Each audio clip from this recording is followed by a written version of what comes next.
and M. Hey, everyone, welcome to Hall Hoops and Happening.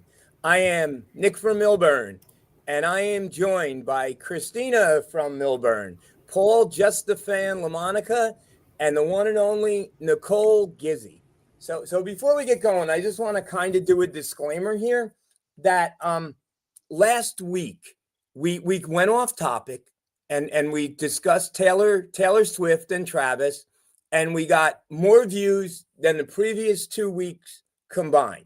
We also got a little bit, where's the basketball? So I just want to start out by saying that no one has covered this team, especially in the summer months, week after week, and talked about Adam Bud Clark and Stephen Payne and NILs and lawsuits and judges and everything ad nauseum about Seton Hall Pirates basketball. So we wanted to go off 1 week and have some fun and get the girls involved.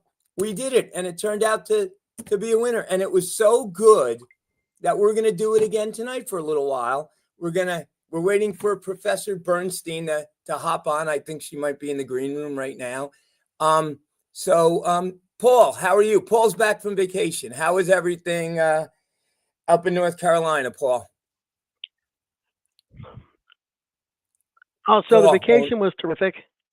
We spent 4 nights at the Outer Banks. A friend of mine has a big house, so this was all my college friends celebrating our collective 60th birthday year this year. The highlight of the trip was Tuesday when my girlfriend somehow convinced me to go tandem hang gliding. Oh my God. Have you ever done it before? I had never done it before. When I first got my diagnosis, I made a bucket list, and hang gliding was on it. And then as I got, more mobility lost, I just kind of took it off. But they have tandem hang gliding, where you actually there is the hang gliding is like this. There's essentially the kite, and then at the bottom of the kite there is an instructor, somebody who knows what he's doing and knows how to steer the ship, and then you're in a harness on top of him. So while he's steering you around and showing you things, you're basically just floating in the air, in the hang glider, and looking at the item. And it was an absolutely tremendous experience, and I will never do it again under any circumstances ever.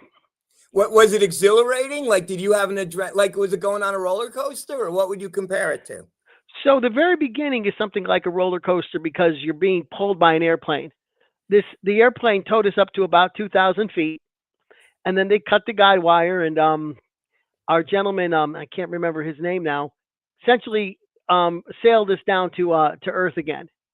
And I would imagine, I'm sure there were tremendous views if you didn't have your eyes closed the whole time. Actually, no, that's not true. I kept my eyes open for most of the trip. You could see over into where the Outer Banks are.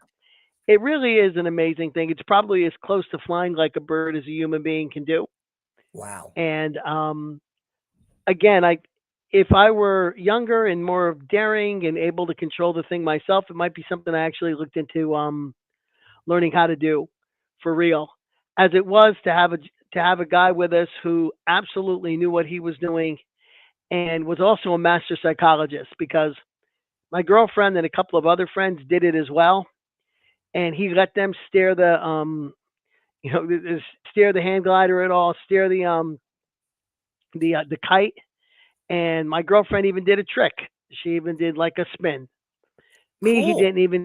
He took one look at me, and there's a video of me for it. And I believe the entire video, you see me like this. So he didn't even suggest that perhaps I might want to steer the ship. But it was a lot of fun, and it was something great that I've always wanted to do, and now I can cross it off the bucket list. Well, we're glad you had fun. We missed you last week. Pretty entertaining show. Nicole, want to explain the background behind you? And for those who don't know who that is, like I didn't, who is that? So The picture behind me is a picture of me and celebrity professional dancer Gleb Sevchenko from the April 2025 Dancing with the Stars Live Tour. By chance, I ran into him in the hotel lobby at Borgata after the show, and oh my god, I was starstruck. It was amazing. And the significance of this being up today is because the Dancing with the Stars full cast was announced. I'm going to pull it up because we actually have a basketball player in the cast this year. Hold on, I gotta find the picture. When does that start, Christina? When does Dancing with the Celebrities start? I'm not sure when it starts. Nicole, do you know? September 16th. Oh, It's so gonna be they've been have they been practicing already, or for the past couple of weeks? Yes. Funny thing about that, typically, yeah, but Lauren from Fifth Harmony, Fifth I don't Harmony. know her last name. Yeah. But she just said that she found out on Monday that she was put in. So clearly they had a couple last minute spots. So some had time, and clearly she was last minute. How many are there? I believe there's 14 or 15 There's 14 celebrities. Do you have the list up yet? Yeah, so we have from The Secret Lives of Mormon Wives, Jen Affleck. She's partnered with... We're going to do this. Paul, do you have any idea who Jen Affleck is? I'm assuming that is Ben Affleck's sister. Do you have any idea what Secret Life of Mormon Wives is, Dad? Okay, so we have no idea who Jen Affleck is. Okay. Secret Lives of Mormon Wives. Mormon wives. Okay. Wait, can a Mormon have more than one wife? I guess so. I didn't watch the show. That's another show. I didn't watch it either. Nick. All right. So Jen Affleck, a wife of a Mormon, is on the show. Who else? And her partner is Taylor Swift's backup dancer from the Eras Tour, Jan Ravnik. This is his first season as a pro on Dancing with the Stars. Okay. He's a pro. Got you. We have author and wellness influencer and Alec Baldwin's wife, Hilaria Baldwin, and she is partnered with said Gleb Sevchenko behind me. Does that make her the favorite? I don't know, but I think he has a good chance with her because she likes to dance in general. So I think is she a younger wife? Mr. Baldwin's up. No? I'm not sure she's going to pull the fan vote very good. No, I don't think she'll pull fan vote. I think there's a couple other people on this list that are going to definitely pull the fan vote. Who else? Next, we have Olympic gold medalist Jordan Childs with partner Ezra Sosa, and he's going into his second year as a pro. I'm excited about that pairing. Wait, what? Jordan Childs, what was she an Olympian in? Gymnastics. She's a gymnast. Yes. Rhythm gymnastics or regular gymnastics? Regular. Okay, so no cheating on that one. Okay. No, historically, gymnasts have a hard time because their movements are very sharp when they're doing gymnastics, but dance has to be a little more fluid. So it's hard. I mean, she's not the first one that's done it, but it takes them a while to get used to it. Okay, number 4. Number 4, we have NBA All-Star Baron Davis, and he is partnered with Britt Stewart. He went to UCLA, right, Paul? Yes. I think so. He's got to be like 60. 46. 46, okay. Now we have New Jersey native and social media personality Alex Earl partnered with Val Shermkovsky. That's going to be the fan male favorite. Or a female? Female. I haven't. Paul, do you know who Alex Earl is? No, we don't know Nicole, who Alex Earl is. Nicole, who did she date? Maybe they'll know that. She's currently dating Braxton Berrios. Oh, wide receiver for the Patriots at one point. There you go. Right, Paul? Yeah, I think he's with Houston now. Houston now. He was with the Jets too. He was with the Jets. Okay. He was most previously last season with the Miami Dolphins. All right. So we have a Mormon wife and a football player's girlfriend. Okay. Nick, it is clear that we are not the demographic. No, we're not. Dancing with Celebrities is not looking for us. I mean, clearly there is, there are at least 2 or 3 people who are called social media influencers. Yep. Which I don't know what that is, but I think Nick from Milburn, you're on your way to becoming a social media influencer. If this show gets a couple more viewers, that's a possibility. We also have someone who is on a reality show where they talk about being married to a Mormon.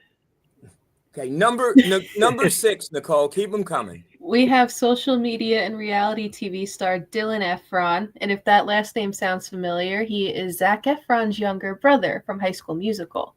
Okay. And he's partnered with Daniela Karagach. Okay, Dylan. And Daniela She's Karagach incredible. Oh, I love her. She's amazing. She's a short little dancer. Yep. She's incredible. She Number historically is always with the really tall guys. Yep. She's great. Last Number year 7. she was paired with that really tall basketball player. Mhm. Okay. I forgot Did his they name. win? No, they didn't make it too far. Wait, next Paul, week, do you remember Cliff Clavin was on Dancing with the Stars? I Nicole did not has no know that. idea that reference. The actor who played Cliff Clavin was on Dancing with the Stars. Maybe the worst dancer in the history of Dancing with the Stars. I have to believe so. Yeah. now this next one you might know who it is. Actor and musician Corey Feldman. Oh, Yes. yes, the I've Peter heard of one? him. Yes. What was he on? Good He must be old. He was in Stand By Me. Yes, he was a kid in Stand By Me. One of the kids in Stand By Me, yes. Yes. And he is partnered with reigning Mirrorball champion Jenna Johnson. Good. Yogi Berra, number 8. I think that's number 8. We have Boy Meets World star Danielle Fishel, who played Topanga.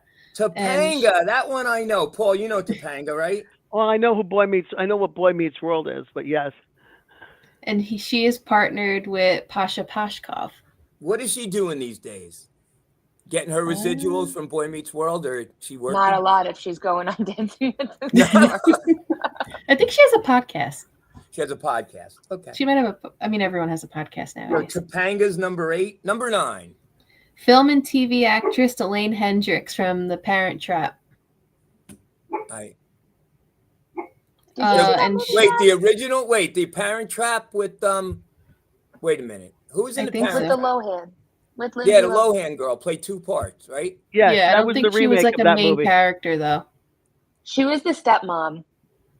Oh, she was a pretty good actress, but again, she was older then. Yeah, I don't think she's that old. No, she's not that. She's not as old as Hilaria Baldwin, that's for sure. And what's her name? Number 9. Elaine Hendricks. Elaine Hendricks. Okay, and she's- who's number 10? She's partnered with Alan Burstyn. Alan Burstyn. Okay. She's 54. Number 10. Number 10, we have from Pentatonics, Grammy winner Scott Hoying.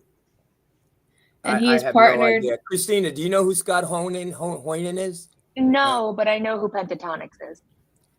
And He's in a group. Yeah. Yeah. And he's partnered with Riley Arnold, who's going into her 2nd season as a pro. She is Lindsay I love Arnold's her. younger sister. Yep. Yeah, she's amazing. Number 11. Number 11, we have wildlife conservationist Robert Irwin, Steve Irwin's son. Oh, okay. Fun fact, his sister Bindi won the show 10 years ago with Derek Huff. Okay. And he is partnered with Whitney Carson. Number 12. Number 12, we have from Fifth Harmony, Lauren Jareg.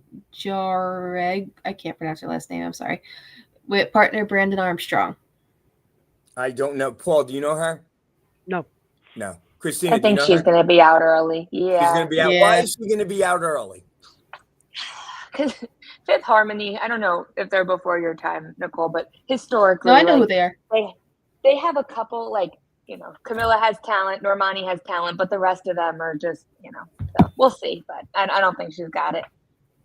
Unlucky 13 or lucky 13. Oh, Taylor Swift's favorite number 13.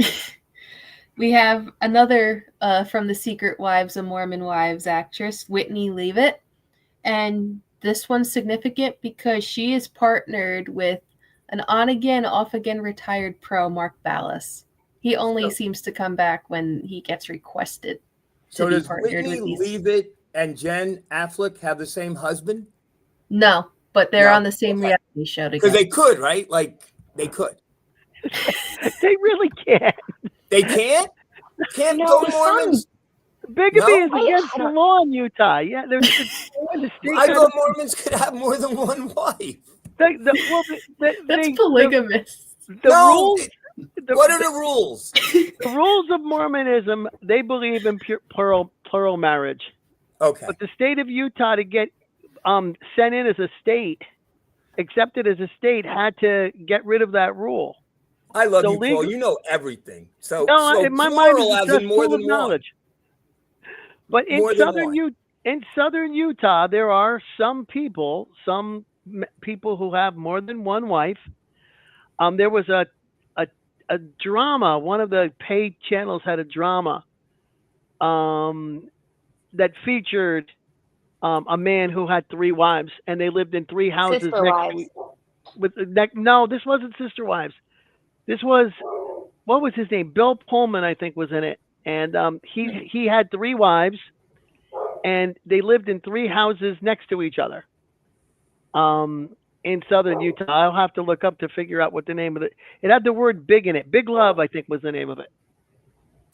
Christina, your uncle, when he, you know which uncle I'm talking about, when he was a Seton Hall basketball I don't know where manager? you're going with that story. Nope. Uncle Gene? You know Uncle Gene. He's Okay. your godfather. Yeah, I know Uncle Gene, but if you're You know saying Uncle. he has He might be multiple watching. wives, Hi, then that's Gene. where it's So, over. so Uncle Gene was a manager for Seton Hall, and they played in the tournament in Utah. And Bill Raftery was the coach. So what's Gene's first job? Go to the liquor store and get beer for the second room that they put all the beer in the bathtub, and then they entertain people in the coaches' rooms, and they have beer for them. Except there's one problem. What's the problem? Can't get beer in Utah's a Utah. dry state. So whatever state borders Utah, he had to drive there to get alcohol. So, yeah, true story. Anyway. Well, I think one of the most amazing things in my mind is that Jim McMahon somehow survived 4 years in Provo, Utah. One of the hardest drinking quarterbacks in the history of the NFL spent 3 years at the only bar in Provo. Wow. Jim McMahon for the Bears. Go Bears. Anyway. We have one number more. 14. Yeah, this is our last one. Who's 14? Number 14, we have comedian Andy Richter. Oh, I heard of him. Paul, you heard of him, right? I think I know who he is, yes. And he is partnered with Emma Slater. And that is our cast. All right, so before we go to Miss Swift, I want 2 things here. Who do you think is the favorite, and who is the first to go out? Oh, first to go out. Well, and I'm writing these down. Okay, I think if we're going, it's going to be based not just on judges' scores, but it's also based on fan vote. And for context, last season's Dancing with the Stars had the most votes in the finale in history of the show. And I think it's going to be a very close tie-up between Alex Earl. Wait, to win? To win. Yes, to win. Alex Earl. Okay. And where's her name? And Jen Affleck from Secret Wives and Mormon Wives, only because she's partnered with Taylor Swift's backup dancer. Of course. And all the Swifties are going to rally behind Jan. I believe that. And who's first to go out? Andy Richter? First to go out?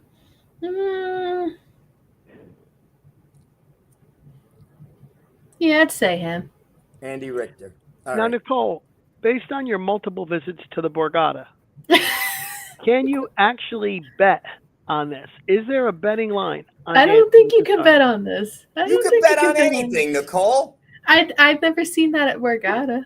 I'm sure you could bet on this. You could probably bet what's that platform that people were betting on who's going to win the election? You could probably do it on that. But I don't think Borgata has anything like that. You don't think it's on the tout board at the sports book? No, I don't think so. Christina, who's going to win this thing? I'm going to go on a limb, and I'm going to say Jordan Childs. You're going to say Jordan Childs? Yep, because I think an Olympian's good. Ezra hasn't. Well, I think it's his second year as a pro, so it's a long shot. But that's what I'm going to say, just not to go with the easy one. Yeah. All right. And who's first out? I'm going to say Hilaria Baldwin. Hilaria Baldwin first. Okay. Paul, who's going to win this thing? I have absolutely no idea. Well, pick somebody. Let me tell you, I'm going to pick Paula Abdul and Simon Cowell. You can't pick Paul Abdul. That's the closest I could get to this type of television programming is Paul Abdul and Simon Cowell competing in Dancing with the Stars. As the American. Now you have to watch it though because they brought it up. So now I mean I'm gonna go Topanga. I'm gonna go Topanga. Danielle Fishel is my official vote. Danielle Fishel. So I have these all written down, and we will watch this. And this is something else we can talk about as this goes on.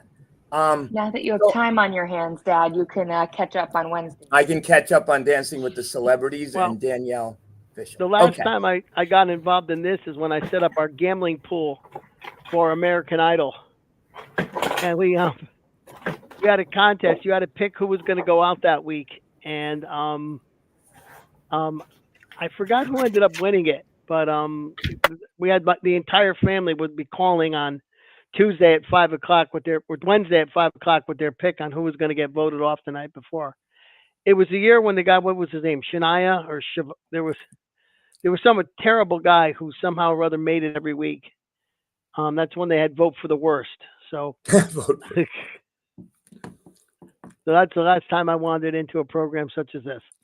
So last week we as I said we had a very spirited conversation about Travis and Taylor, and I just want to do a follow-up.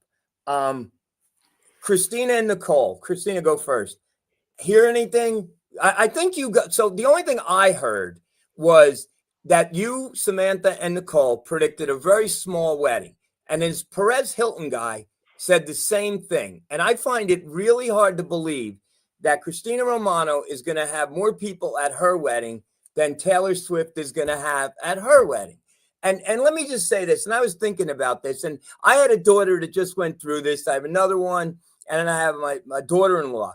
So when you go to a list, okay, so everyone says, well, obviously you're going to invite Jason, and you're going to invite Jason's wife, which is, what's her name again, real quick? Kylie. You're going to invite Jason and Kylie. So if you invite Kylie, you got to invite Kylie's mom and dad.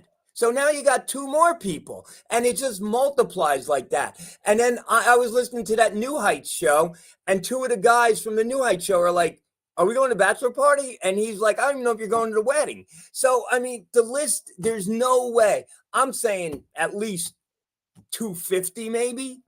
No, girls? Christina, what do you think? I can tell you, I'm going to have 200 people at my wedding, and it's going to stretch my pocket way more than 200 will stretch Taylor's at her wedding. But I still think it's going to be small. A lot of people say that it could be bigger just because he's got a lot of friends, she's got a lot of friends. That's right.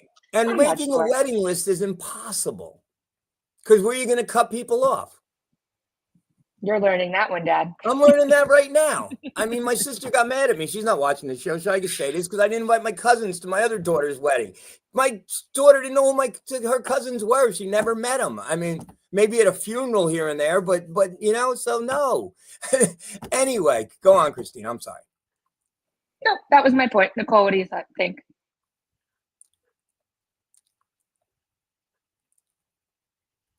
Nicole. Can't hear you, Nicole. For a tech wizard, we can't hear you.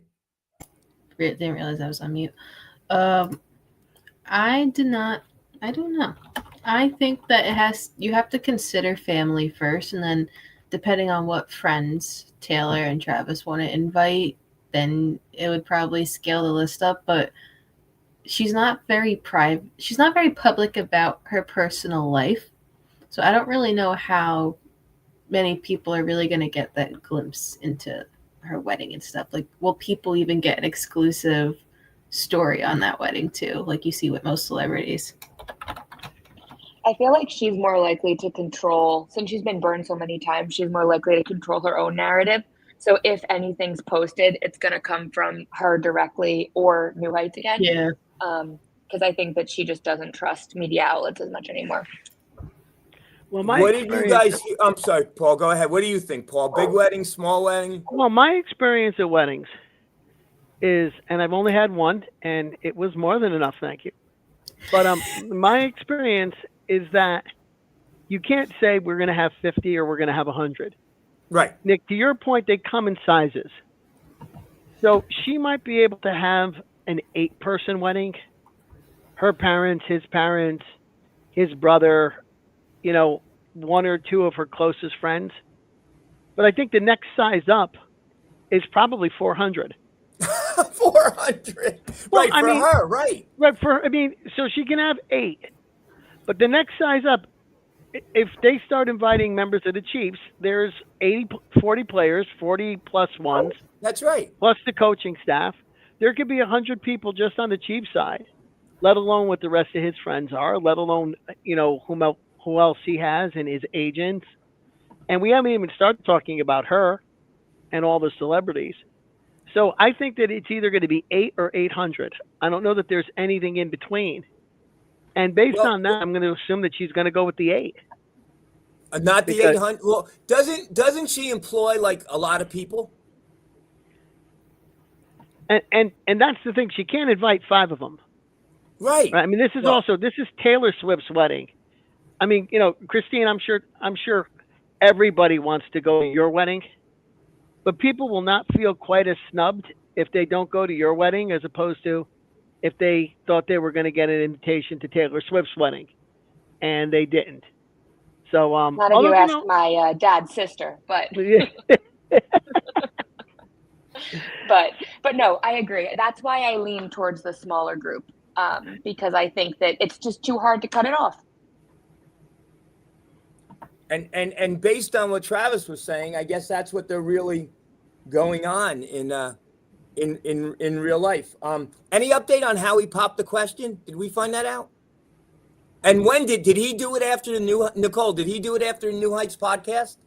I heard that while she was on the podcast with Travis, he had a whole crew of people setting up the backyard for this engagement so that she couldn't hear a thing going on in the back through those headphones. Christina, which I think did you hear that? Yeah, that seems to be the current theory. So after the podcast, he took her. Whose house was it at? Wait a minute. His house. Their house. Yeah. And then he took her in the backyard. And were there people there? I don't think so, because his dad went on the interview and said that they FaceTimed him after. So I think it was just them. Because Nicole, one thing I learned that I had, you know, two daughters and a daughter-in-law to be go through the engagement, and the engagement, and Travis said this, the engagement is what the bride wants. Like Jessica got engaged in Disney World. That's what Jessica wanted. She had no idea it was coming. We had to sneak the ring at the airport. It was a whole big thing. But Jessica got engaged in Disney World. Nick popped the question to Brielle at the reservation. Very nice. All of a sudden, a photographer jumps out. He had it all set up. It was a whole big thing. Michael came over to my house, right, Christina? Around Christmas Eve, right? And Christina got engaged Christmas Eve. So it's kind of what she dropped hints and he listened, right? That's what we're saying? Yeah. Well, Ed also said that Travis had planned that it was going to be a couple weeks later, but she was losing her mind about not being engaged yet. So it got pushed up. Oh, I lived that one with my with my niece who's still waiting for the ring. But yeah, your daughter. Well, but the problem with you, Christina, was everyone. I have very considerate children, and no one wanted to upstage the other one. So as this was unfolding, they were all setting their own plans in motion, and who didn't want to. Be engaged at whose wedding and who. It was a whole big thing, and it worked out. It worked out perfectly. So yeah, all good. Anything else on Travis and Taylor's that we didn't know last week that we didn't discuss? Well, did you see the Roger Goodell interview on the Today Show this morning? No, fill me in. He was asked if Taylor Swift would be performing at the Super Bowl, and he gave. We would love to have her. She would be marvelous. Blah, blah, blah, blah, blah. Jay-Z is the guy who's doing it on our end. I think Bobby mentioned that last week. Bobby called it. And then they asked him, is there anything in the works going on right now that would get Taylor Swift to perform at the Super Bowl? And Roger Goodell said, maybe. Wow. And that was the end of the interview. So that leads, I have two questions then. Okay. At the Super Bowl, is she going to be Taylor Kelsey, Taylor Swift Kelsey, or still Taylor? No, what? She's not going to be married by the Super Bowl? When is Kansas City off? What's their bye week? I don't think she's changing her name. No, but will she be married? That was my point at the Super Bowl. I'd say no. No, Nicole? No, I think they'll at least wait a year or two to at least plan the wedding. Because, I mean, this is going to be her fairy tale. So this is going to be a long engagement with either 80 people or 800 of her closest friends. Wow. Mm-hmm. I would say she'll probably get engaged next year, like the off season after this football season. I think that's when they'll get married. Yeah. Yeah, I mean, So it'll be I mean, don't forget there is a groom involved as well, and he has I mean that you kind of need a groom, otherwise the whole thing goes south. And he is in his busy season, starting Thursday and running, for him hopefully until the middle of February, but if not, hopefully until at least the end of January. And so I would imagine that he's probably not going to want to get engaged on a bye week.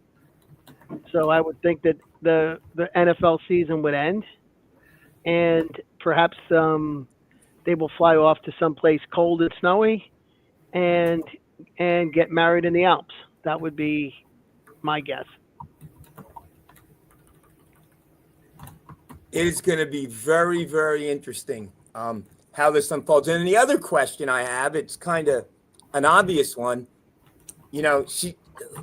Who sings at Taylor's, like, is it a band? Is it a DJ? Like, who sings Selena Gomez? Like, who sings at everyone said Selena Gomez is 100% going, but as a guest, who sings at her wedding? Who does she hire? A DJ? And does the DJ pay to play Taylor Swift music? Like, what's going on here? What do you think, girls? Nicole? Can you repeat the question? Who performs at her wedding? Well, who does she get to? Is it a singer, a band, a DJ? I mean, I'd say maybe a band. Like a wedding band. Yeah, like I can't see her getting a DJ. Ford Jackson and Jill are going to be performing at her wedding. That's got to be a tough spot. Do you really want that gig, Nicole?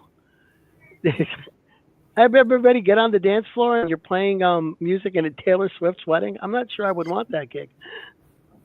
Well, at Bruce Springsteen's daughter's wedding, didn't Paul McCartney sing? Like, that's pretty amazing. But I don't know who the band was. I know Paul McCartney sang a song or something. So I don't know if he sang a Bruce song.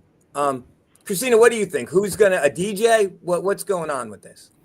I got conflicting thoughts because my first thought is band because, it's better to just do covers that way. But like, she loves a DJ. Like, there's the clips from the Super Bowl party where she went to the after party and was dancing along to her own music. So I think it could go either way. They're definitely two people that like to have a good time and like to have fun. So a DJ could do that too. Speaking of a good time and having fun, still hearing tidbits about your bachelorette party in Nashville. And I thought about that yesterday because, Paul, did you see the special? It was called Tight End U. No, I did not. So they had like 100 tight ends together, and they had this whole thing, and they followed them around, and they went to Brooklyn Bowl in Nashville. Christina, you ever hear of it? It's famous, right? I was there. You were at Brooklyn Bowl? Did you hear this story? No, it's the kind of thing. It's like a concert venue. It's not, Right. So it's a bowling alley. Yeah. But you could have a concert.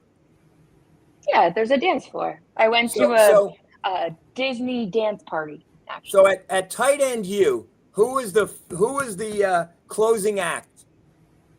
Want to guess? She didn't perform there. Yes, she did. She didn't perform at Brooklyn Bowl. She performed at Aldean's. No, she performed at Brooklyn Bowl. I don't think so. Yeah, Google it. She performed at Brooklyn Bowl. I saw it at Tight End University. They don't have a picture at Brooklyn Bowl? Not that I saw, but it was quite dark. It was dark at Brooklyn Bowl? Did you bowl or did you? No? No, I drank. You drank? Oh, by the way, I got to say this. She was an all-state bowler, and that's not an exaggeration. She was. She made the state finals, and yeah, and that's the one sport. She was good because that's the one sport I couldn't coach, so I just, didn't say anything. Hey, Nick, we got a comment in the group asking if we could end the Travis and Taylor talk and start talking basketball. Who said that? Was that William Hathaway? No, it was Arnie Manzo. Arnie Manzo? Hi, Arnie. Arnie, we ad nauseum. We talked about Bud Clark, and we talked about it. We will. Trust me, we will. But we're going to a little bit longer. So on that, Arnie, I promise you, Arnie's a great guy. But Christina, what are we doing now? Go. So I think Arnie can get involved in this, and Arnie I wanted everyone man. can. So we're gonna play a game, and we're gonna test everyone's knowledge, and I'm going to read a quote, and you guys have to decide if it's a Taylor Swift lyric or from Edgar Allan Poe. Oh boy. My money's on Paul to win this. So what are we gonna do? We're gonna write this down. We want no cheating. So you're gonna have Poe on one side of your paper, Swift on the other side of your paper. I'll give you a couple seconds to deliberate. 1, 2, 3. Hold up your answer, and we'll see how everyone does. Right? You're keeping track. Yeah, we'll keep track. All right. So if anyone's out there, anyone from the Peanut Gallery that says we're talking too much about Taylor wants to put your knowledge. Nick, do we know if Scoop's in the waiting room yet? We have. I have no idea. There's 5 of us. Because Scoop said he was going to join. He's going to join? 5 is probably. As long as he keeps that damn dog quiet, I don't care. He said in the chat he was going to join. Yeah, Paul, he's hysterical. He's a good kid, that Luigi. But, I mean, besides he, busts Nicole. He called her a psycho or something. And I'm like, no, not on my watch, Luigi. And then his dog wouldn't shut up. I mean, but besides that, he was good. He's good. Good comedic timing from Luigi. We got another comment. Luigi 4 names is not here yet. Well, I think he's going to miss the game because time is money here. I got to go watch Big Brother. Okay, yeah, Luigi's hungover, right? No? He said he wasn't feeling good. Yeah, he said something. He was throwing up, and I don't know. Too much partying in Mississippi, but anyway. All right, so let's go. All right. We ready? First one. And all I loved alone. Oh, that's an easy one. Is it Poe or is it Swift? Ready? Go. I see Poe. Dad, what do you have? I see Poe. Paul, what's your thought? I'm going to put Poe up there, too. 3 for 3. Ugh. Everyone gets 1 point. All right, good. All right, we're starting easy. All right. I remember it was in the bleak December. Oh, that's easy. Is it though? Taylor was born in December. I'm probably going to get this wrong. What do you have, Paul? I have Taylor Swift. Okay. Nicole was the only one who got that one right. Oh, my God. So Nicole 2, Nick and Paul 1.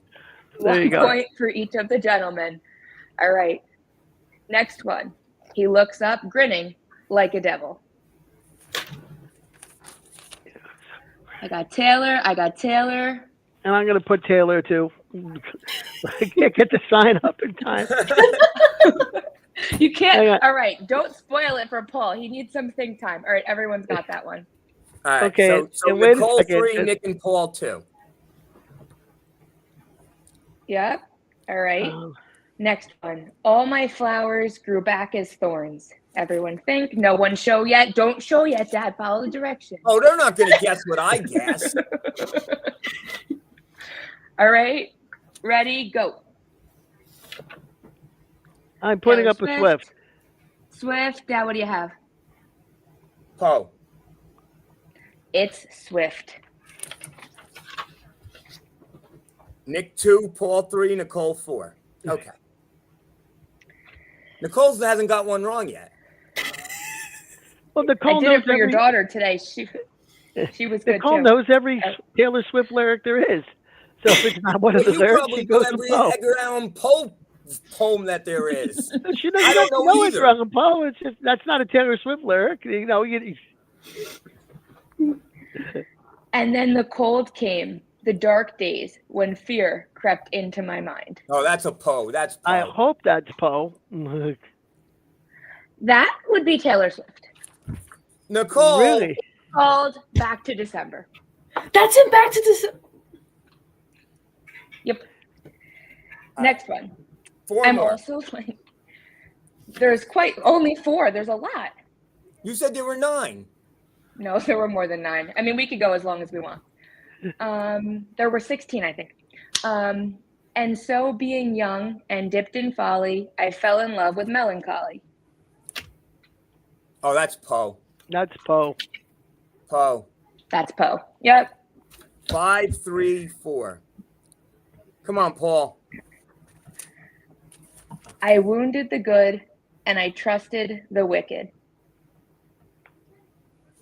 I'm going to say Taylor. I'm going to go with Taylor, too. Yep. 6, Okay. 4, 5. All right. To die laughing must be the most glorious of all glorious deaths. Poe. Yeah, that can't. If Taylor Swift's writing that, she really needs Yep. to talk to somebody. She needs a psychiatrist. All right. It rains when you're here and it rains when you're gone. Oh, that's a Taylor. That's a Taylor. Where you going, Nicole? Yep, you're good. Okay. 8, 7, 6. 1, 2, 3, 4, 5 more. 5 more. It is a happiness to wonder. It is a happiness to dream. Edgar Allan Poe. Yep. Yep. 9, 7, 8. My thoughts will echo your name until I see you again. Taylor. Taylor. Nicole's here to prove something. She's like, I know it. Yeah, that's Taylor. 10, 8. All right. So we have Nicole with 10, Paul right behind her with 9, and Nick with 8. So we're all doing pretty good. This is cool. All right. Arnie might not like this, but we're doing pretty good. All right. Let's see Hey, how we're he's allowed to doing. have fun here. Yeah, it's Arnie. We'll talk. What's it for? Arnie, we got a big guest we're planning. Nicole, don't say anything. No, Cecile. Yeah, it's a. All right. You got it. Next one. You Yeah. call it hope, that fire of fire. This can go either way. Taylor. Yeah. I see Poe. I see Taylor. What do you have, Nicole? I'm going to say Poe with that one. It's Poe. Dad, come on. You got to study.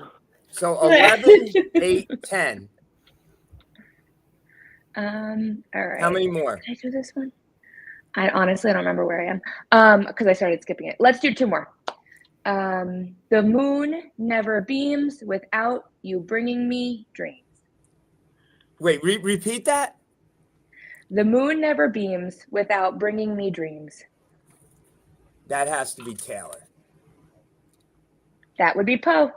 Oh my God, I'm off. Yes. Taylor Swift doesn't write about the moon.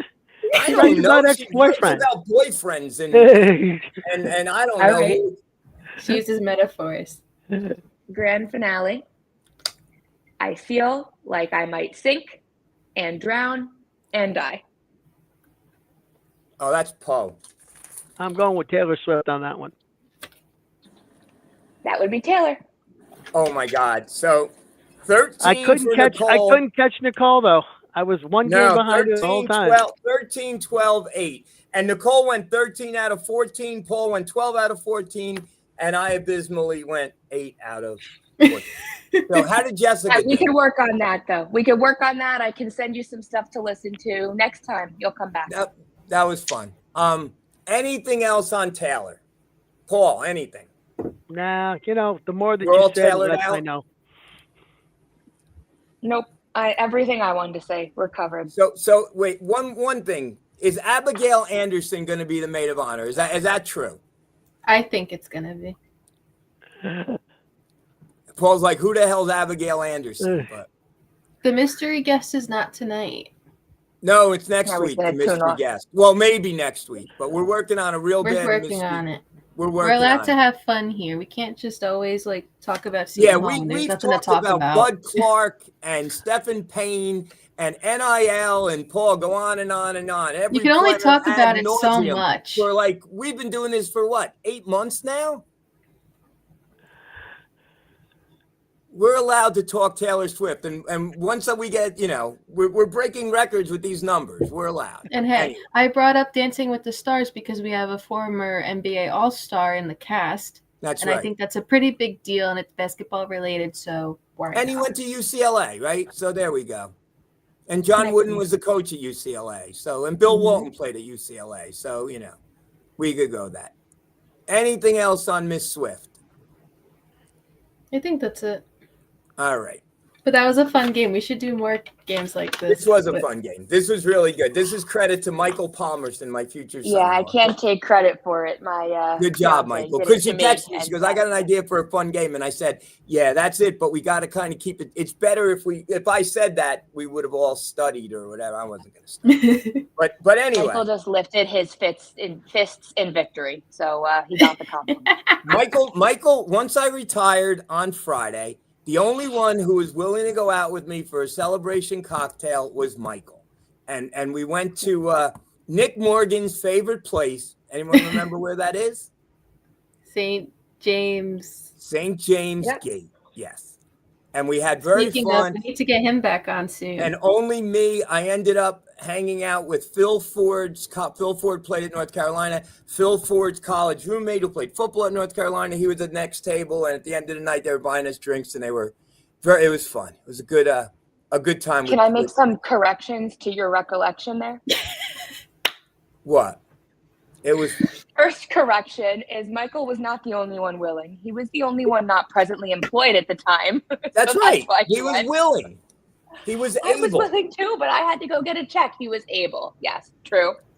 And it was not the end of the night. You went home at 4:00.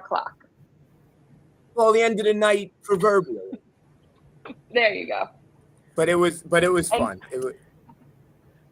End of the night suggests that the sun was not out, but you very much went home and went to bed when the sun was out. But it was it wasn't even happy hour yet. No. It was. Yeah, we didn't get the happy hour specials.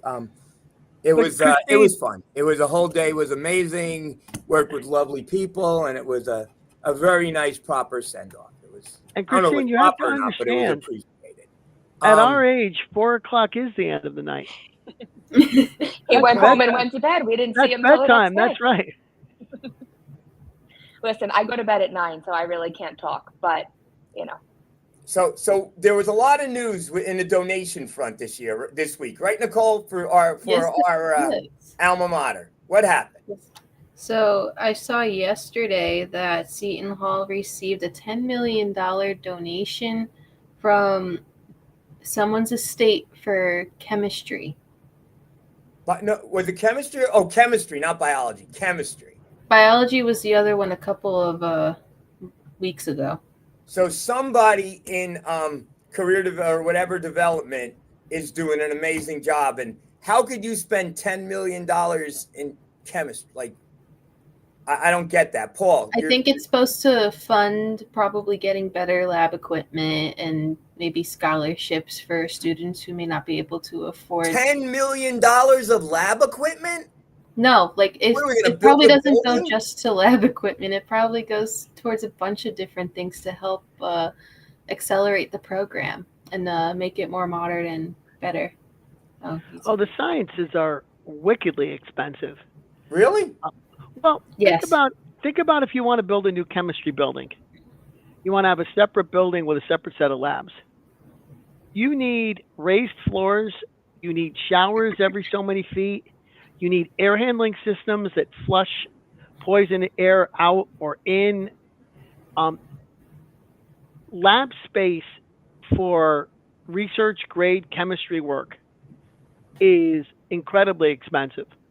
And so to start to try to either remodel or build a building or something like that, yeah, $10 million is a good down payment on a building like that. Yeah, the Instagram link said Seton Hall is profoundly honored to announce a $10 million legacy gift from the late Sylvia and Thomas Texa, Master of Science, class of 64, PhD, class of 66. This transformative gift will establish the Thomas Texa PhD endowed professorship in chemistry and support future generations of chemists at Seton Hall. We are deeply grateful for their extraordinary generosity and commitment to academic excellence. So it's going to probably go towards a scholarship for students who may want to become chemistry professors. Well, if they're endowing the Oh, Oh my God, Luigi! Look who it is! Why is there a Luigi, Nicole? you look. Oh my God, Luigi, you look like death. What's going on? Oh my God, look, you look like you just woke up. Nice to see you too, Mr. Romano. Oh no, Nick, please, Mr. Romano's dead and buried. Nick, please. Okay, nice to see you, Nick. How are you, Luigi? We were talking, Luigi. I was giving you props. Just keep that damn dog quiet. Besides that, I was saying how entertaining you were last week. If you have any news about a dog of mine, please let me know. Because last I knew, my dog passed away 21 years ago. Somebody's dog was barking every time you spoke. So the dog knew your voice. I don't know whose dog it was. I don't know. Nicole has something to say every time she hears my voice too. So who knows? Also, why is there a Nicole coming out of a Nicole? What am I looking at over there on your screen, Nikki? Wait, what? You're Nicole, looking what are at you me doing? and Gleb. Gleb. Oh, is that the Dancing with the Stars person you're always like sending to my phone 1,000 times a day? Yeah. Oh, okay. Yeah. Luigi, what's up? How's everything in Mississippi?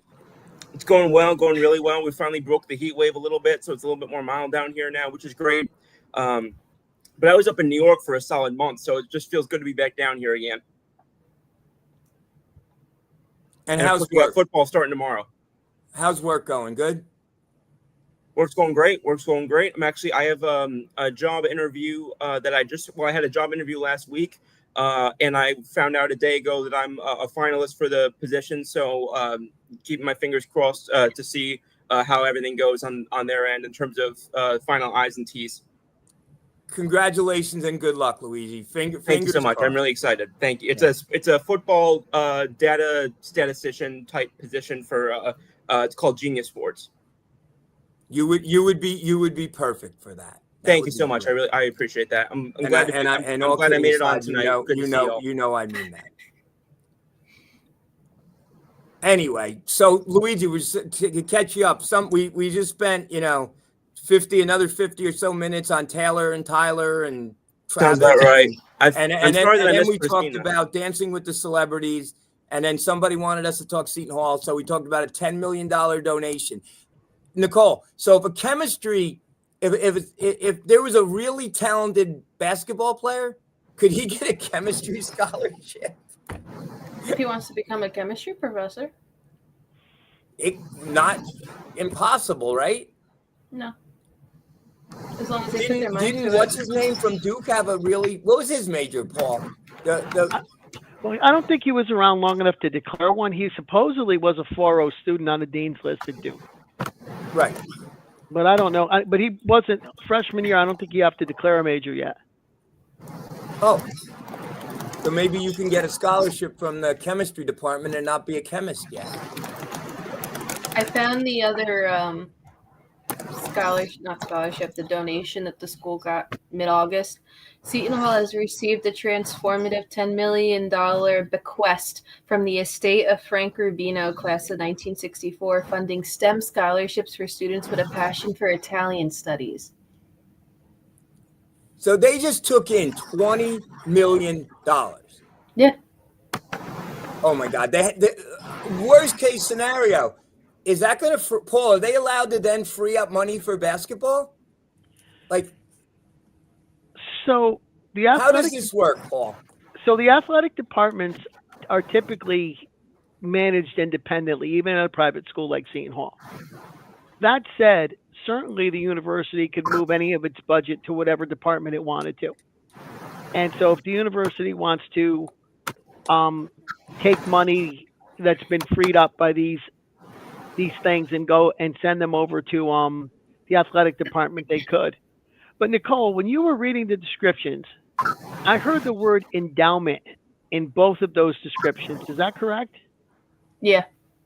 So when you endow money, basically what you're saying is, I am giving this money for this particular purpose.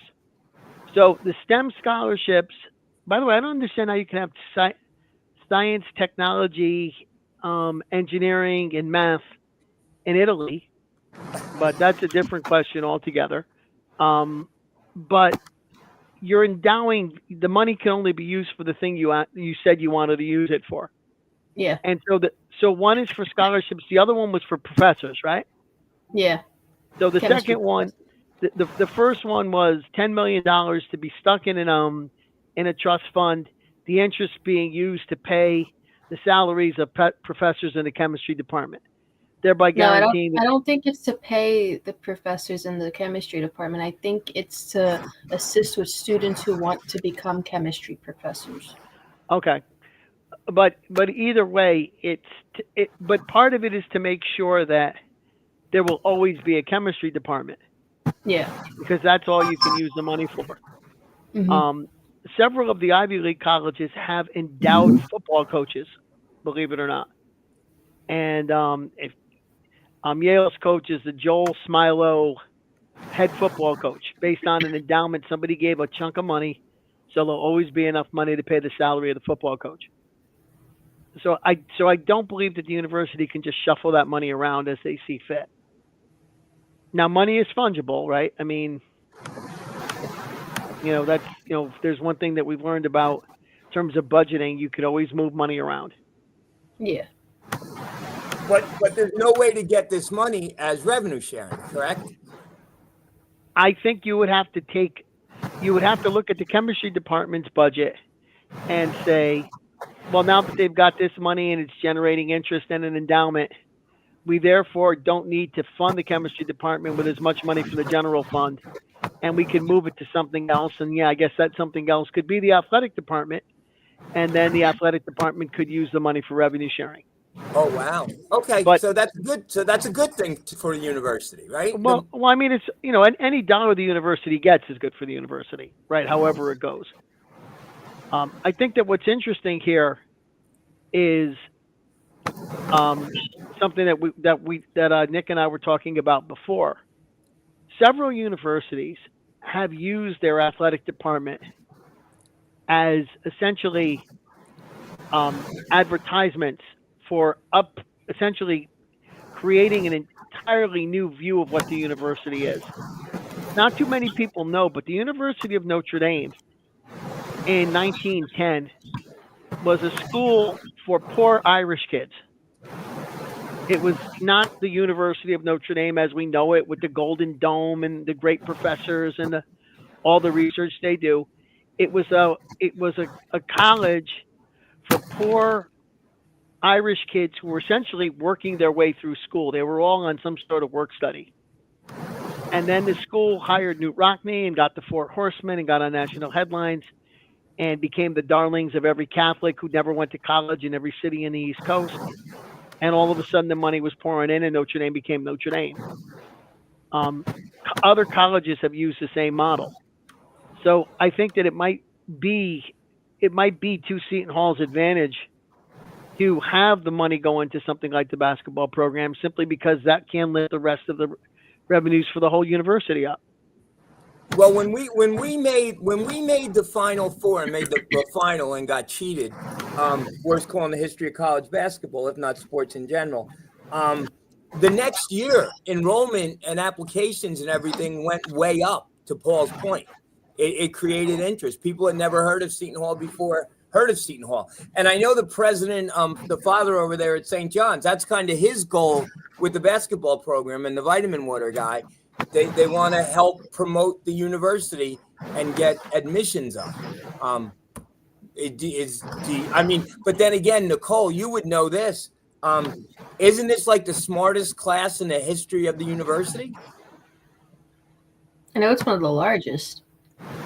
One of the largest and one of the toughest. Like the number of people, like it was kind of a tough to get in here now. Yeah, I believe that. Luigi, when did you graduate? 2022, sir. Would you stop calling me sir, please? Sir. Oh my God. Anyway, 2022, and what was your major? The final major with which I graduated was business administration. My major started out as sports management. Okay, so business administration. So you were in the Stillman School of Business? Yes, even with the major change, I was in Stillman the whole time. And Nicole, did you graduate Stillman or? Yes, I did. But I had 3 majors. Wow. So you had 3. Wait a minute. Stop bragging. You had 3 majors? Yes, I did. Were you in classes with Luigi? No. No? What were your majors? I was IT management. How do you have 3, Paul? You went to like one of the toughest schools in the, like, how do you have 3 majors? You triple majored? Yeah, I did. Okay, we're waiting to hear what the majors were. I was an IT management, finance, and marketing major, and I also completed a minor and a certificate in cybersecurity. How many years did you go? 4. You did all that in 4 years? I took 18 credits every semester, including my freshman year. So you could have theoretically and summer graduated classes. after your junior year? I mean, hypothetically I could have, but I added another major the summer of my senior year. Oh my God. Just to kill some time? I didn't want to leave. There was a guy like that when I was there. I forgot his name, but every time he got close to graduating, he changed majors. And he was there like 10 years. No, I just kept adding them on. Yeah. Make yourself marketable. So Luigi, you knew Nicole then, right? You guys were. Nicole and I met during the pandemic, right after we all got sent home. We met remotely about a month after that happened in spring of 2020. It took us 18 months to meet in person for the first time. Yeah, because I didn't go back my junior year. I stayed in Rochester and did everything remotely. And I went to campus sophomore year when everyone was remote because I wanted to be on campus. So you stayed on campus during the pandemic as long as possible? Wow. During my sophomore year, yes. Freshman year, they made us leave, but you had the option to either do your classes fully remote or go into your classes. And I'm glad I did that because then my professors got to know me better and I got to experience campus a much quieter campus. There was no lines at Duncan, no lines anywhere. It was peaceful, quiet. You're not having to rush to get to class if you're like 5 minutes behind and all that. When it hit my junior and senior year, the rush came back. It's like, oh boy. You obviously spent a lot of time at the library.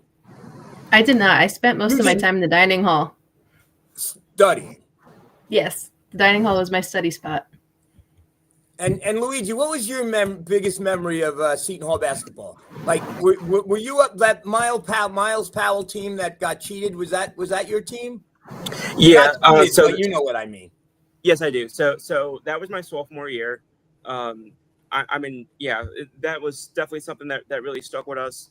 I definitely think a couple of the biggest memories are big wins against Nova, big wins against Kentucky. I grew up. Were you at the Kentucky game? I was not at that game. The biggest game that I ever was at personally was probably the win over Texas. But I was probably at, I think, 9 or 10 games during my time at Seton Hall. But again, really enjoyed it. I did go to Rutgers a couple times for games, for away games there. I'm always a bit of somebody who enjoys infiltrating enemy territory. So, were you at the? I got to ask you this: were you at the rack when we got blown out, and they had that football coach? You remember that? He came at halftime, and we were horrible that day. It was like we were down 25 at the half. It's the only time I left the game early. I hated. If I'm remembering, if I'm thinking of the same game you are, then no, I did not. But what did you think about that building? Because I think it's a dump, personally.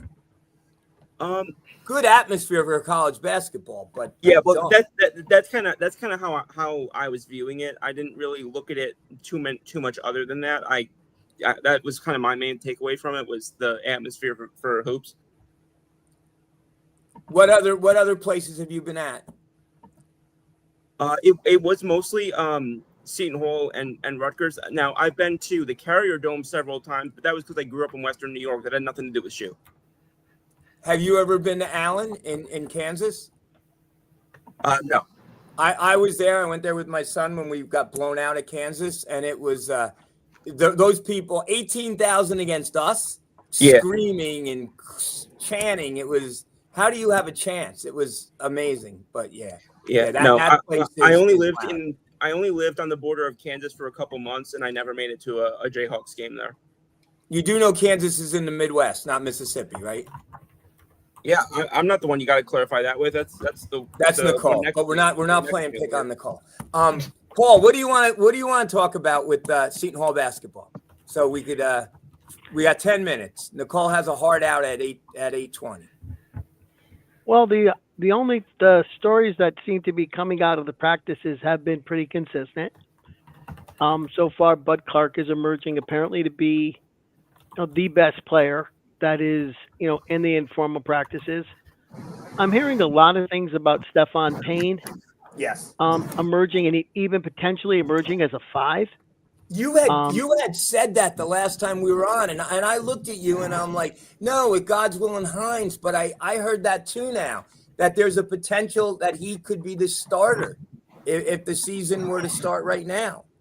Wow. And apparently, I think that one of the other sort of kind of general rumors is that the offense is ahead of the defense this year. That a lot of the more offensive-minded players are showing those skills, but defensively, they're not as good. I think that Jacob Dar. There's been a lot of talk about his defense not being where it needs to be, and a couple of the Mike Williams III and Trey Parker. Those guys are not necessarily the best defensive players. Now, the hope is that Shaw can teach defense. Bud Clark is a good defensive player. Simpkins is a pretty solid defensive player. The Payne is a very good defensive player, and these guys have all played. Especially I think Simpkins and Clark both have played matchup zone, which apparently is what the rumor is that Coach Holloway wants to play that. But obviously it's way early to tell anything, and we don't know how good anybody else is. Any of the other teams, we don't know who's. I don't know how good Elijah Fisher is. I think that the one thing that I've thought is interesting is the little ads that we've seen on X, where each one of the transfers has kind of done a 90-second spot talking about why they wanted to go to Seton Hall, what their game is like. And, I haven't seen the Hall use social media that effectively as they have this year. So that might be a good sign as well, that they're starting to, and these are advertisements for tickets. These are come out to the Rock. It's going to be great. Renew your season ticket now. So they're actually using the players. I mean, NIL says you can use the guys to advertise. So I guess that's what they're doing. Yeah, I heard, a lot of what you're hearing. But you got to remember, last year we were like and I've said this a gazillion times, we were next to the last in the country in offensive output, 60 points a game or something abysmal like that. I mean, so it's kind of encouraging that, we have some offensive players. Defensive schemes and hustle, and you could always, but you need guys who could just score some points, because that was our downfall last year. I know, and you got to remember this, Shaw's a very tough defensive coach. So, if they're hearing it from him, maybe, it's okay defense, but not Shaheen Holloway defense. So yes, the basketball department, the athletic department is this came to all season ticket holders. If you guys, have 6 season tickets. So Nicole, if you want to go, I don't even know if I will be back that day. Sunday, September 21st from 1:30 to 4. There's an open men's practice at the Richie Regan Rec Center, so we could see our bricks.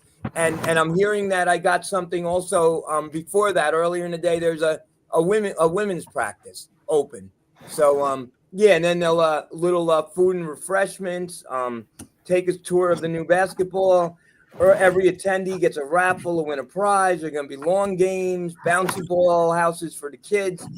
So yeah, I think they're trying to make this program a little bit more friendlier to the fans, and that's a good thing.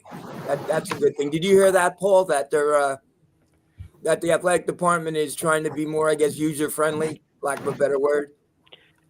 Yeah, there's been a bunch of stuff. Again, I think that I've heard that Brian Felt has done an interview on Rivals, or they're planning on having him do an interview on Rivals, and so potentially that could be a, I don't know that the GM has reached out. I'm sorry, that the athletic director has reached out that way to the fans before. So that's very positive.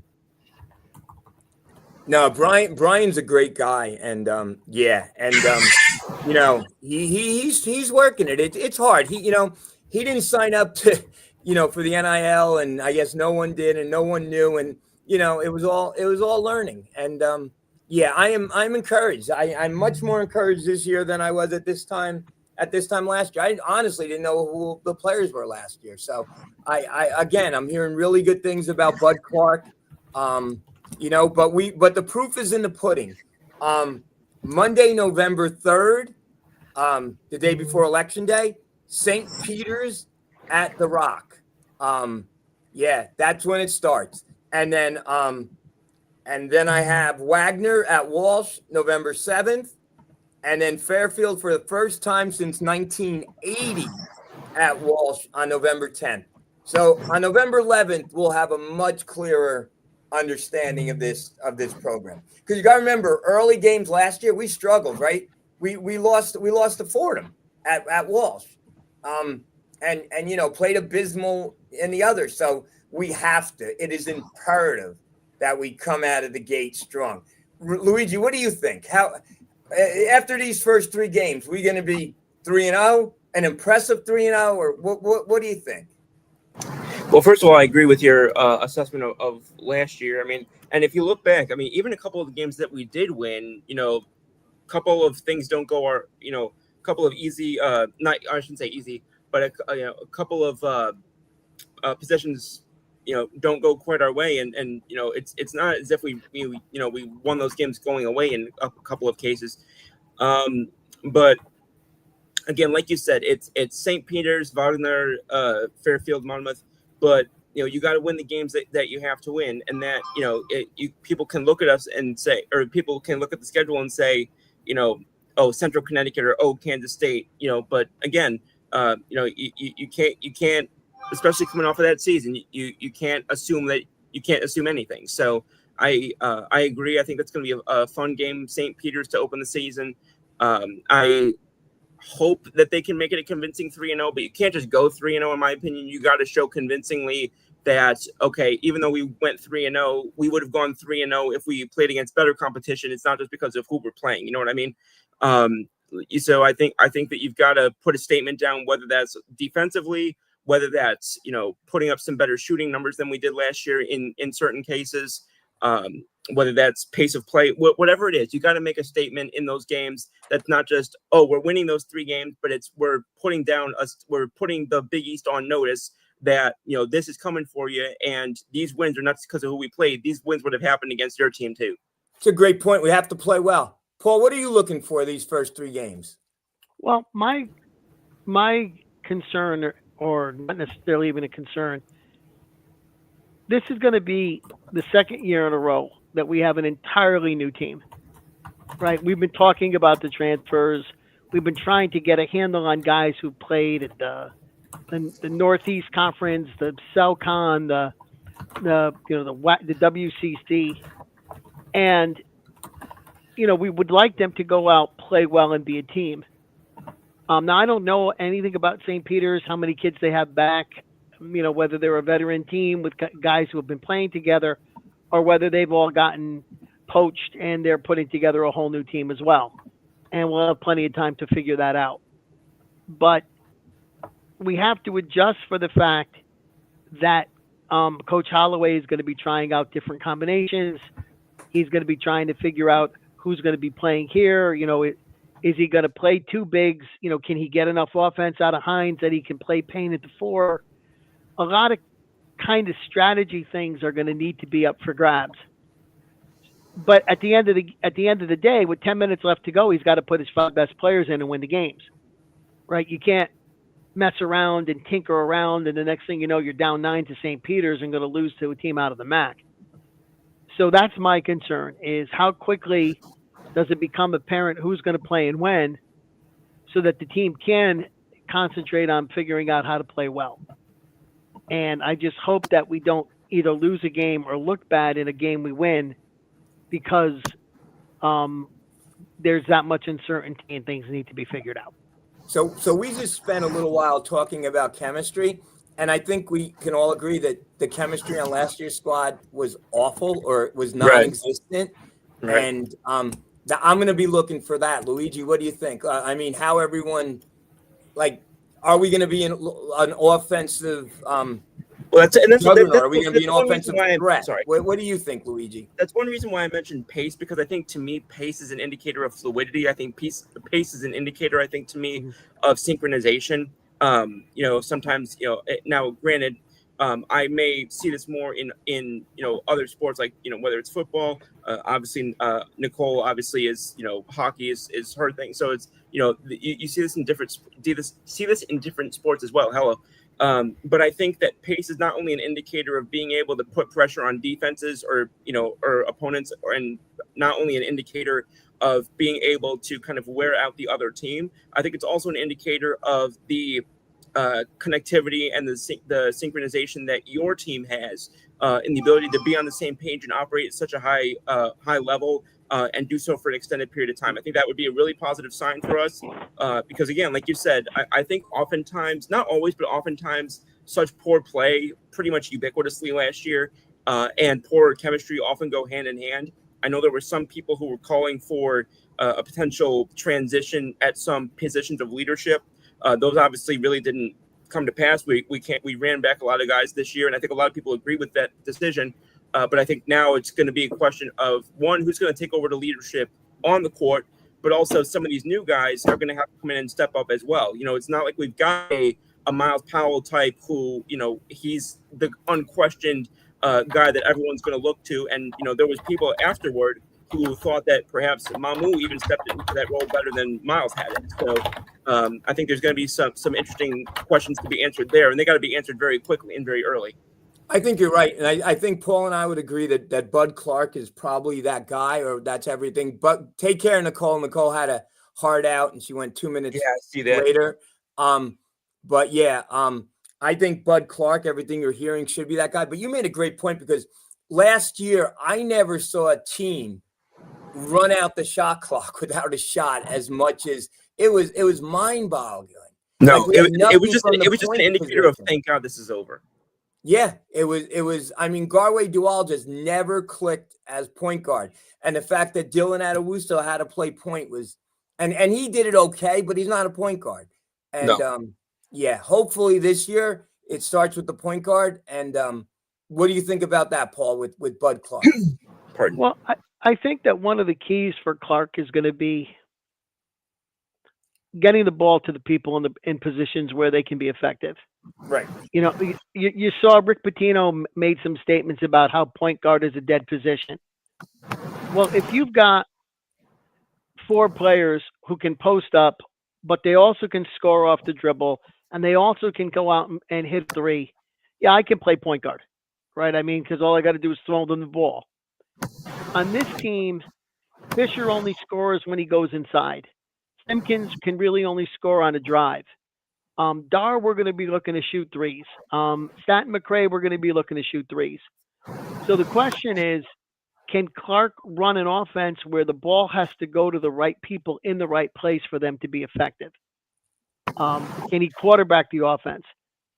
I haven't seen him. What I've heard is that seems to be a skill he has. But it is going to be far more important on this team than it is going to be on other teams. And that kind of directs to Ryan's point on pace. I mean, if this is a team that's going to have to be deliberate, it's going to have to run something. There's going to need to be an inside screen or a back screen to free a guy up and get the ball in the right place. A little bit more set and pattern than we're used to seeing. Then we're going to run. Then we're going to score in the 70s or high 60s or 70s. That's how we're going to play. If it turns out that these guys can all get out and run, then maybe we'll be playing in the 90s, and maybe pace will be a different thing. So I think that we don't know the personality of the team yet, and we won't know that until we see them play a couple of games. And with any luck, they'll develop a personality because, to your point, Nick, last year's team never had a personality. Never. And one of the things that amazed me was the team that went to the NIT, how that team, it was like in January, in the space of like 3 games, all of a sudden figured it out. Yeah.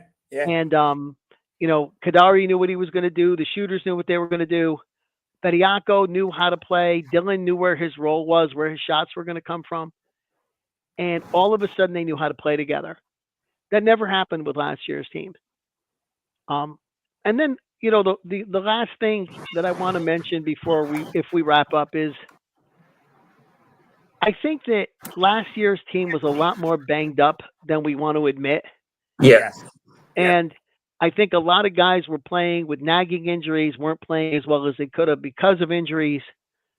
And I think that really impacted the team. So it's going to, you really need to stay as healthy as, everybody gets hurt, every team gets hurt. But I think that part of last year's lack of organization stemmed from the fact that everybody was always a little banged up. A lot of guys missed 1 or 2 games. And that's got to be very frustrating for a head coach to come in and say, I'm not going to have, this guy or that guy for the next 2 games. So I have to come back with a different scheme. I would imagine it's easier for a coach to lose a guy for a season because then at least he knows what to do. Yeah. At least you know what you have and what you don't have. Exactly. I can't, this guy's gone. He's not coming back. So I've got to play this way. And I think we're deeper this year, right? You never, injuries are going to hit. Injuries are part of the game, but I think we're too deep at every position. Hopefully we won't be hurt. We won't get injured. But if we do, it looks like there's a solid backup for everyone. But I think the key, like you said, though, is Bud Clark. It all starts there. And yeah. Looking at tape on him, he did that stuff, last year. He's done it his career. Can he do it at a higher level? Quincy McKnight made the transition from Sacred Heart to Seton Hall. So let's see if Bud Clark can. But Shaw has a pretty good eye for talent, especially at the point guard position. I would think. Luigi, any final thoughts? Not particularly. I think that, like most of Pirate Nation, I think that I'm eager to wash the taste out of my mouth from last year's just disgustingness. People often make jokes to me that because I'm an Eagles and Yankees fan, I don't know what it feels like to actually suffer through a losing season, but I certainly got a taste of that last year, and it was awful. So I'm looking forward to seeing what Seton Hall is able to do this year. I do agree with you. I don't think this is going to be like a long-term thing. I do trust, I do and believe that Coach Holloway is too good of a coach. And I think that he is somebody who does a really good job of playing chopped. And what I mean by that is kind of, going into the kitchen with whatever he has and doing the best with it. That's right. So I look forward to seeing what he is able to do. And I'll say this, I'm not going to go into too much detail here, but I was a manager of a baseball team, not in college, but beforehand. I meant basketball. I'm sorry.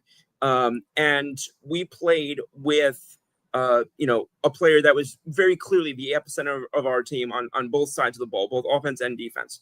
Unfortunately, we lost that player middle of the season for a good period of time.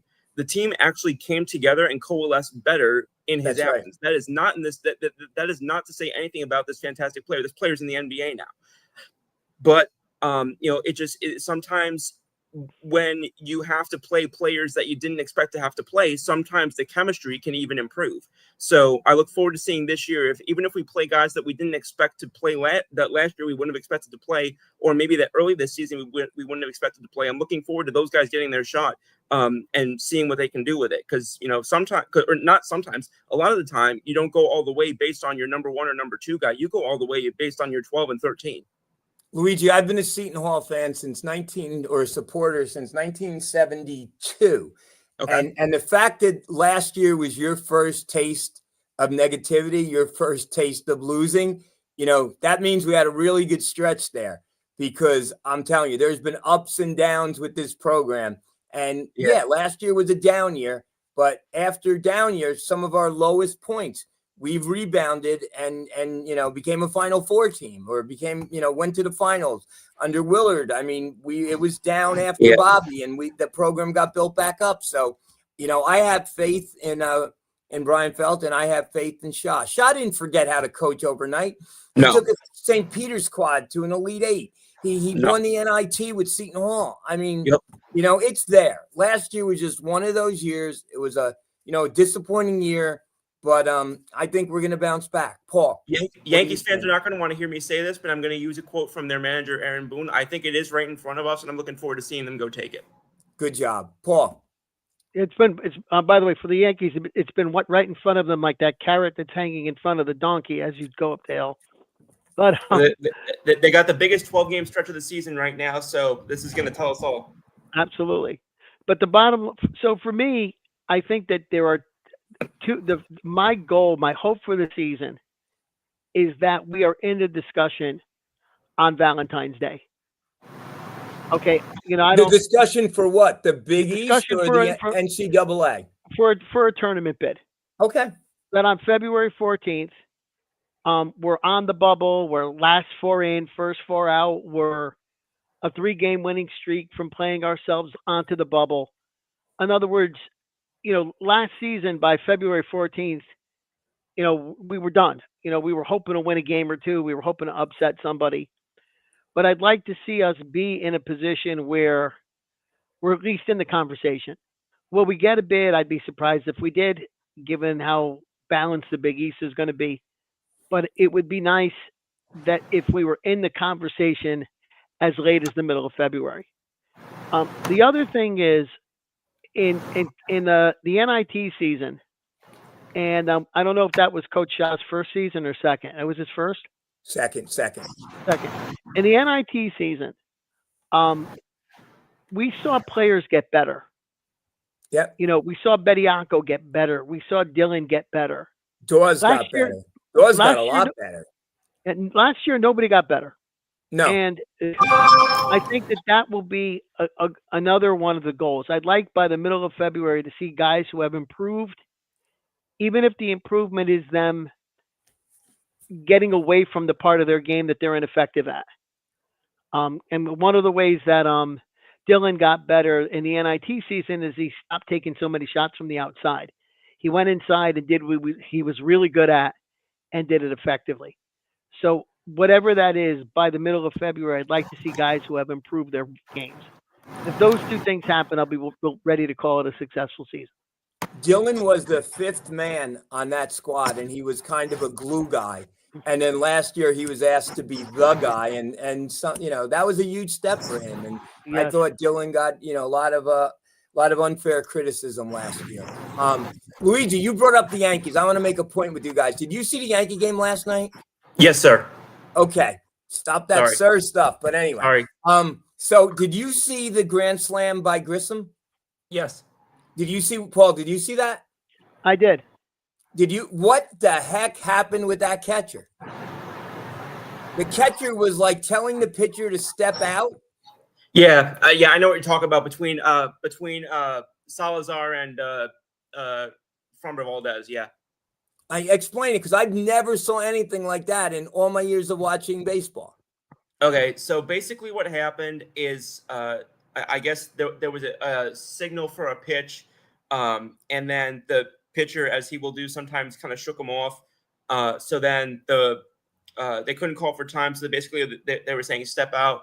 And my impression and the impression of a lot of people was that Valdez took exception to that, and basically threw a pitch that was kind of a little aggressive in a direction where it probably wouldn't get caught, so that it would hit his catcher, to kind of show that he took exception to the decision beforehand, which ended up leading to the grand slam. Yeah, so Valdez didn't step off. The catcher's going step off, push and get back, Yeah. step off, and he threw it right down the middle, and the guy hit a grand slam. And then 2 pitches later, I guess the catcher was looking for some type of a curveball, and Vasquez crossed up his catcher and threw it right off the guy's chest, a 96-mile-an-hour pitch right off the guy's chest protector. Yeah, that's basically what I was that's basically what I was talking about. And I will say, Valdez doesn't have the reputation of the most jolly and friendly guy in the world to begin with. And also, I don't necessarily know it's going to be great for his reputation about to hit the open market. I'm not sure if that was on his mind or not, but I don't think it's going to help. There was a thing that came out a little while ago that basically said that they had another conversation in the locker room today that apparently got the attention of a lot of their teammates as well. I'm not sure if it necessarily got adversarial or not. But it does not appear that there's the greatest of chemistry within the team when it comes to surrounding Framber Valdez. Because this is not the first time I've heard of this with Valdez. It is the first time I've heard of it involving Cesar Salazar. What I'm going to say is on Jazz's second home run. Yeah. Supposedly he looked at the Houston dugout or something, and Yes. they got. You know what? Out of all the teams, I'm like old school, and you don't show people up. But Houston, the biggest cheating team in the history of baseball. That's exactly what I said when they said, I think when they said on the air, I think they took exception to that. You took exception to that. That's right. You took exception to somebody looking at you a second time, and again, I tend to be fairly old school as well. But but I do have the mentality of you don't like being you don't like a little bit of this or a little bit of that. Throw a better pitch. And not only that, don't use garbage cans to tip off pitches. Everything that you did negates anything. That's ridiculous. It was that between that and the umpire who ejected Caballero before he could even step out of the box. Some of that was some of the most softest stuff that I've seen in baseball in recent memory. That umpire was itching last night. Itching. Yeah. He was awful. So Nick, a couple of questions to kind of get back. How many guys from the cheating bastards on Houston are still on the Astros? Well, Correa, right? That's the main one. Well, he left and then came back, but yeah. Right, but he's on now. Yeah. And the little guy. Altuve, right? He's still there? Yes. I will say that with the investigation that later happened and all that, it was later found out that Altuve was not participating in that whole situation. So people look at him a little bit differently now in the wake of all that. But yes, he is still there. So the other 23 guys are still having to deal with the reputation of a franchise that they really didn't have much to do with. I do agree. Excuse me. I do agree with that. Yes. And the other thing is, if you've got a catcher who, after he gives up a grand slam, decides to deliberately a pitcher who, after gives up a grand slam, deliberately crosses up his catcher. I'm trying to think what would happen if somebody did that to Thurman Munson or Carlton Fisk. Yeah. I mean, they wouldn't be the next inning. We would find out that they slipped into a door and they're not on the field again. They'd be leaving a game on a stretcher. Exactly. And I'm thinking to myself, they're 77 and 63, the Astros. They're in first place. And somebody's going to have to grab one or both of those guys and say, look, we're trying to win a pennant here. And it's going to need to be somebody like Correa or one of the players in that locker room. The manager, there's things that the manager can't do. That's got to be something that the guys. I agree with that, especially Espada, who I respect Espada. He's a former coach of the Yankees, but especially him, who doesn't really have the managerial cachet yet. I don't think that to be able to have the sort of sway with that. I mean, when a couple of years ago when the Yankees had Josh Donaldson and he was being Josh Donaldson, I remember where he started to get into a fight with somebody, and the Yankee dugout didn't come out. Like the other team dugout came out, and the Yankees dugout just sort of standing there. Yeah. In other words, you could be Josh Donaldson, you could do all that stuff that you do, but we're not going to go out here and get hurt, get into a fight, get a separated shoulder because you're acting that way. So it's going to be 1-25. So perhaps you might want to tone it down a tad. Right, but Luigi, you said it kind of went the opposite today, right? Like there was more divide rather than getting together. At least in between those two, I don't know exactly. I don't think that I would have a way of knowing, but I don't know how the clubhouse itself, the other 24 players and coaches, etc. I don't know how they all reacted and took to it. I just do know that it spilled over into today between at least Salazar and Valdez. And again, like I said before, this is not the first sort of flare up of personality idiosyncrasies, I'll say, to follow Valdez in. And I am starting to become curious as to how that's going to affect this offseason. I'm sure he'll still get a nice bit of coin, but I wouldn't be surprised if some teams start to shy away from this type of thing. Yeah. Well, to Paul's point, Valdez is Josh Donaldson right now, maybe worse, because I mean he could have injured his catcher. That's ridiculous.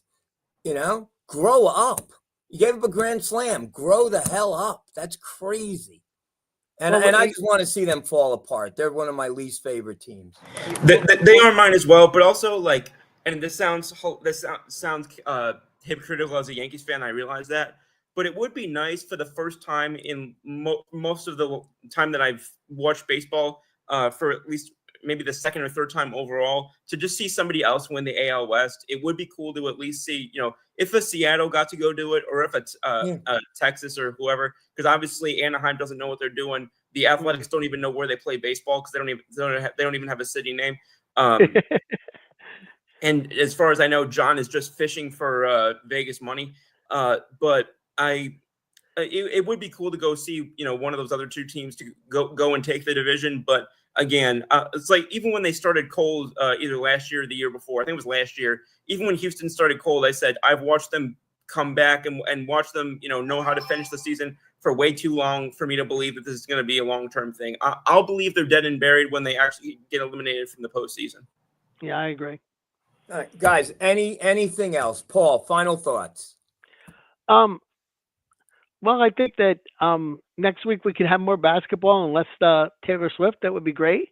Oh, I think we're done. I think we're done. I unless something happens, we're done with Taylor Swift.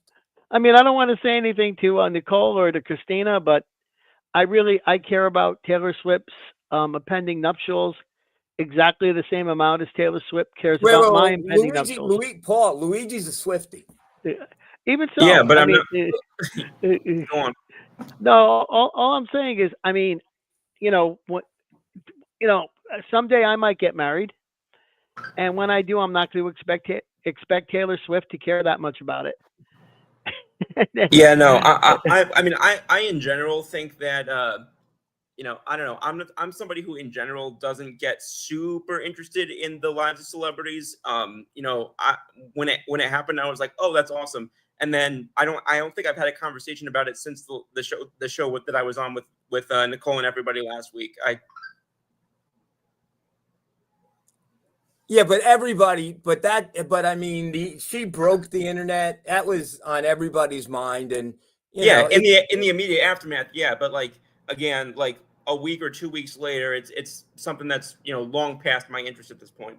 Yeah, until the next thing happens with it or whatever. Yeah, I agree. And I do recommend tandem hang gliding for anyone who wants to try it. It is wonderful. You say hang gliding? Hang gliding, yes. That. Paul was in North Carolina and tried that. Oh, you did? Yes, I did. It was. How was it? It was fascinating. It was a lot of fun. It was scary. It was also, I'm not driving the hang glider, right? The guy underneath me, who's the professional, he's steering the thing. Right. I'm just holding on for dear life. Right. But you know, we got up about 2,000 feet. We got to see a lot of the scenery. It was a great experience. Oh, nice. Yeah, I just had a conversation with the woman I'm dating a couple days ago, and she was like, "I think I want to go do this," and I was like, "I'm so excited to go with you. I will take every picture you want. I am not getting up on that thing." It makes sense. Luigi, final. So you're betting then, Luigi. And what was interesting is, and Paul and I are numbers guys. As am I. So that episode with Taylor Swift, 2.7 view, 2,700 views. The one Yes, the sir. week before, 1.2. The week before that, 1.1. So Yes. we beat both of that combined. So there's something there. Somebody's interested. That definitely, I'm sure that definitely did help. I also think that there were certain people on that day that we don't have on regularly, so it also probably helped that we had people sharing the thing who maybe weren't normally sharing it. Probably Yeah. were getting bigger reach than we were normally getting. I think maybe because I don't remember the time slot we had that day. Maybe the time slot we just hit it right. But again, news like that's getting people, because again, you're getting the Taylor Swift people and the Travis Kelce people. Even if people are not Swift fans, you're getting the Kelce people. Even if people are not Kelce fans, you're getting the Swift people. Like you just had the perfect storm, I think, that day of views. All right, and I'll wrap up. Let me just say that again, fun 2 weeks. School is just back in swing. Not a lot going on basketball wise. We're gonna, we do go off topic every once in a while, but next week we'll be back, focusing on Seton Hall Pirates men and women's basketball. So everyone, Right, Paul, have a great night. Luigi, thank you for coming on again. Appreciate you guys. Good, and good luck with the job. Thank you so much. Thank you, Nick, for being the host as always. Oh, my pleasure. Labor of love. Thank you, guys. Bye, Paul. Bye, Luigi. Good night, y'all. Good night. How do I turn this thing off?